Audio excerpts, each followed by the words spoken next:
This lesson will show you how to make up what we call a systematic sample. Now, we've looked at some previous sampling methods, but this being the last one shows you how to do it in a situation where, first of all, each population is assigned a number, which is not what we often do when looking at a population.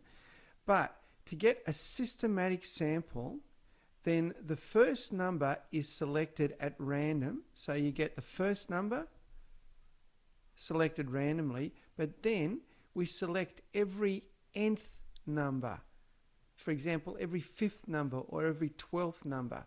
We select numbers at regular intervals. So the value of n, that is the size of the interval, depends on the size of the sample wanted and the size of the population. So we can determine n in a very specific way. And I'll show you how to do that now in the example. So here we have a population of 240 items. And the question is, at what interval should we select items from this 240 to obtain a systematic sample? So first of all, we want a systematic sample of 20, then 40, then 60. So let's see how we do this. So the idea is we're going to have samples of 20, then a sample size of 40, and a sample size of 60. Obviously, the one that's 60 would have probably a much better chance of reflecting the full population because it's a bigger sample. But let's see how we go with this one. So the thing that we've got to remember is to divide the size of the population, always divide the size of the population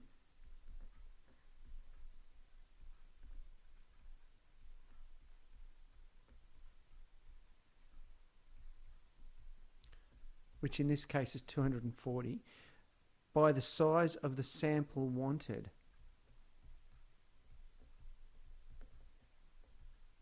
By the size of the sample wanted. So for A, we'd take our population and we want a sample size of 20, so let's divide it by 20 and we get the number 12. Now what does this 12 mean?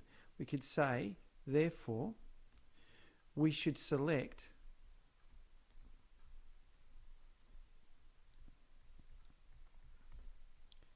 every 12th item. And that's how we do it. If we have, let's go for B, if we want a sample size of 40, then we go 240 divided by 40, and that will give us 6. So, therefore, we select every 6th item. And for the last one, I think you can work that out now. We take our 240, we want a sample size of 60. So 240 divided by 60 is equal to 4. So therefore we select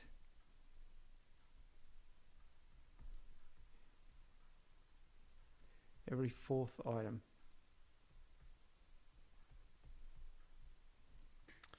Right, so that's basically how we go. And what we do when we select it, by the way, is we just take a random number to start with that, and then count on 12 and pick the next one, count on 12 and pick the next one, and so on, if we wanted to select every 12th item. So we can have a look at another example that will just explain a little bit more about how this works.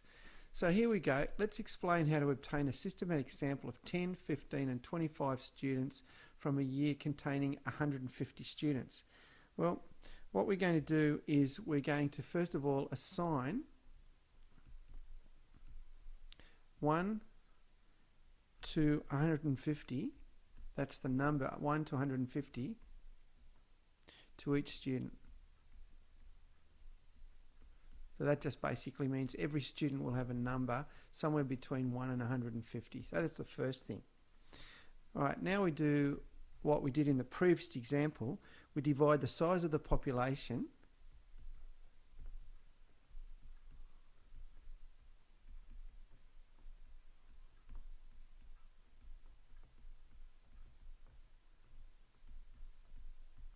which is 150, by the size of the sample we want.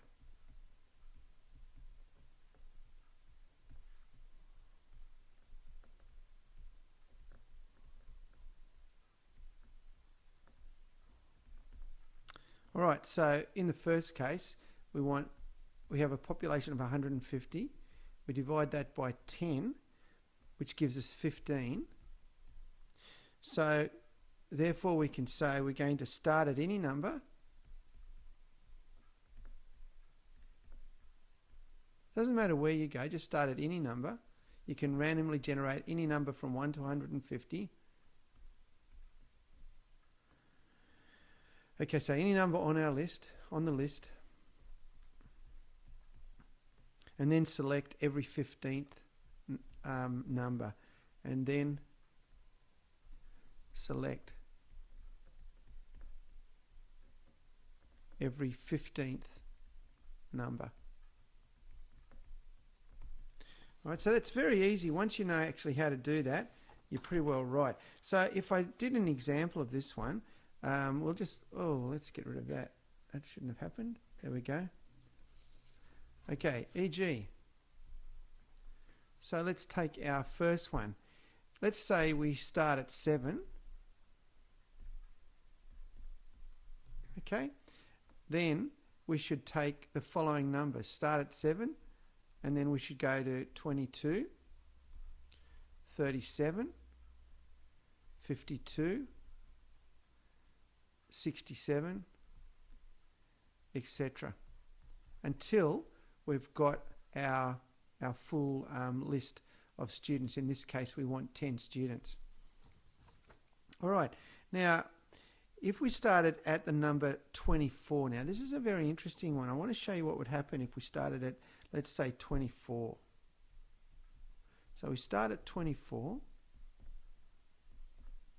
That was randomly generated. Now that's going to give us the following people in the list. 24, now remember you add 15 each time.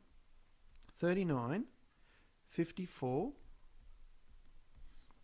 69, 84. Now just persist with this because the end is quite interesting.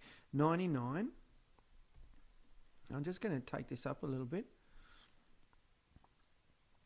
114,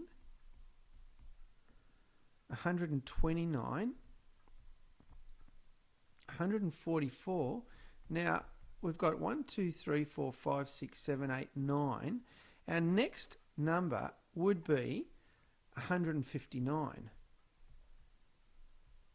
However, we've only got 150 students, so therefore our next number starts again at 9, and from 9 onwards, if we needed to take more, which we don't in this case, we'd go every 15th from 9. So the important thing that I want you to remember is when you do this sort of thing, you've just got to make sure that when you get to the end of your number, you start again by going along what's left over. That will be your next starting point at the beginning again, and off you go. So just keep that in mind. Now, we need to answer the other questions very quickly. I'm not going to spend too much time on this, but what I might do is just move these down. I'll just bring those down a little bit. That's good. And we'll just finish the other questions. If we have a look at B, if we take out 150 and divide it by 15, we get 10. So we're going to do, I'm going to just put here, therefore, every 10th number. That's after starting at any number, so after starting anywhere.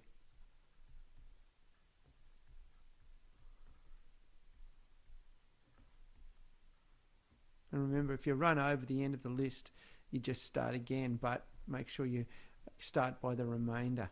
And if you had 150 and you wanted a sample size of 25, 6, so it's every 6th. All right, so that's a pretty straightforward type of question. Now, we'll just do one more example and then we'll leave that there so you can practice it. There we go. Explain how to select a systematic sample of 20 names from a list. All right. So you'll see that it's a very simple process. Number the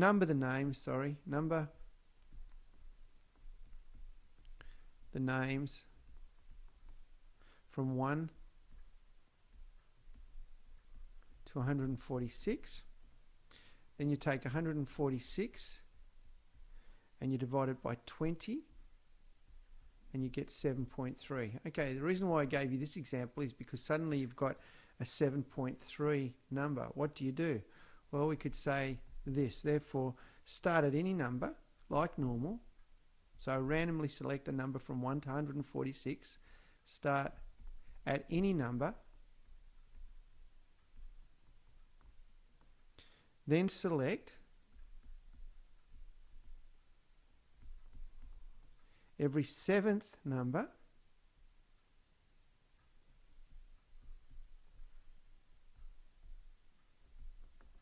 Now, it's not quite right, is it? Because it's 7.3. Select every 7th number until we have a sample of 20. So what do we do when it's rounded? We probably go to 7 because we rounded down. Now, is that going to be true? Well, let's try the next one. So if we've got 156, we number 1 to 156, first thing. Then we take 156 and we divide it by, remember we want 20, so we divide it by 20. In this case, we go 7.8. So what we do is we round. So therefore, start anywhere.